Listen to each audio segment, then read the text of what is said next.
Hello বন্ধুরা, good morning. তো চলে এসেছে একটা ছোট্ট মিনি ব্লগ নিয়ে, মানে মিনি ব্লগ ঠিক না, তোমাদের সাথে এই মোমেন্টটা শুধু শেয়ার করব। এই যে দেখতে পাচ্ছ 11:26 বাজে। তো তোমাদেরকে সকালের আপডেটটা দিয়ে দিই। এখন ঘুম থেকে অনেকক্ষণ আগে উঠে গেছি, অবভিয়াসলি এখন উঠিনি, দেখতেই পাচ্ছ। তো অনেকক্ষণ আগে উঠে পড়েছি। আর বড়মশাই তো এখনো শুয়ে আছে, মানে ল্যাদ খাচ্ছে। হ্যাঁ, আজকে সরস্বতী পুজো বলে কথা, তোমাদের সকলকে হ্যাপি সরস্বতী পুজো ডে 2, মানে 2.0 আজকে। আসলে এখনকার পুজোগুলো না আগে আমাদের ছোটবেলার মতো নেই। ছোটবেলাতে যেমন প্রত্যেকটা দিন আলাদা আলাদা ছিল, হ্যাঁ, সপ্তমী অষ্টমী নবমী এরকম ছিল।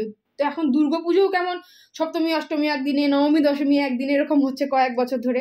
আর এবছর সরস্বতী পুজোটাও কালকেও, মানে অনেকে ঘুরতে বেরিয়েছে, আবার কেউ আজকে বেরাচ্ছে, কারো বাড়িতে কালকে পুজো হয়েছে আর কারো বাড়িতে আজকে হচ্ছে। তো যাই হোক, এরকমই হচ্ছে। আমরা মানে মামুনি পুজো কালকে করে নিয়েছে, কিন্তু আমরা খিচুড়িটা আজকে খাচ্ছি। আসলে ওপরে আমি আজকে করেছি হচ্ছে ময়া মাছের চচ্চড়ি আর ভাত। সেটা আমি করতাম না, যদি জানতাম যে ওর আজকে কাজ নেই, বেরাবে না, তাহলে আমি এখন করতাম না। কিন্তু মানে ওর কোনো বিশ্বাস নেই, 9টার সময় বলবে কাজ নেই, 11টার সময় বলবে এখনই খেতে দাও, এখনই খেতে দাও, খেতে দাও করবে। তো সেই জন্য আমি করে রেখে দিলাম। আর তারপরে বড়মশাই গেছিল নিচে, মানে দোতলাতে। সেখানে আমাদের রান্নার দিদি করেছে আজকে সরস্বতী পুজো স্পেশাল খিচুড়ি। আর আমি এখানে কমলা লেবু খাচ্ছিলাম, ওটাও নিয়ে নিয়েছি সাথে। এই যে খিচুড়ি, বাঁধাকপি তরকারি, আর হচ্ছে এই হচ্ছে সরস্বতী পুজোর আজকের মেনু। তো তোমরা সরস্বতী পুজোতে আজকে বাড়িতে কি খাচ্ছ, আমিষ খাচ্ছ না নিরামিষ খাচ্ছ, সেটা অবশ্যই জানিও। মানে মানে খিচুড়ি সরস্বতী পুজোতে খায়, কিন্তু আজকে মাছ করে ফেলেছি ওপরে। যাই হোক, আর নিচে তো তাই কি জানি না আমি। আমার বাপের বাড়িতেও সকালবেলা, মানে আমি আমার বুনু তো বাইরে, আগাগোড়ায় বাইরেই খেতাম, ওর সাথে বেরাতাম, খাওয়া দাওয়া হতো। না আমার সাথে কোথায় বেরাতো? না, তোমার সাথে তো বেরোতাম না। হ্যাঁ, ও কিন্তু প্রত্যেকবার বাড়ি থেকে ভাত খেয়ে বেরাতো।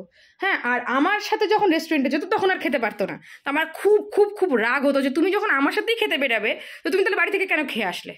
হ্যাঁ, তো যাই হোক, এরকম তো প্রত্যেকবার, মানে আমার মা বলতো সরস্বতী পুজো দুর্গা পুজো তোরা বেরাবি মানে তোদের ঝগড়া হবেই, বেরানোর আগে ঝগড়া হবে, লাস্ট অব্দি বেরানোটাই হবে কিনা কে জানে। এরকমও অনেক বছর কেটেছে যে ঝগড়া করে আর লাস্ট পর্যন্ত বেরাইনি, শাড়ি পরে আবার শাড়ি খুলে রেখে দিয়েছি। তো অনেক কীর্তি আগে এরকম আমরা করেছি। তো কি হলো, ওরে বাবা রে, পুরোনো কথা মনে পড়ছে।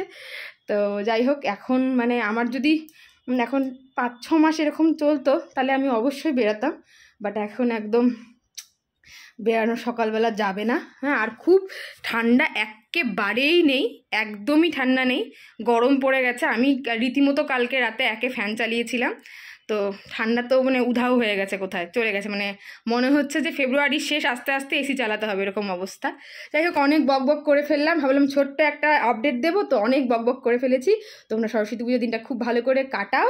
আর কে কি মানে কার কি প্ল্যান অবশ্যই কমেন্ট সেকশনে জানিও। টাটা।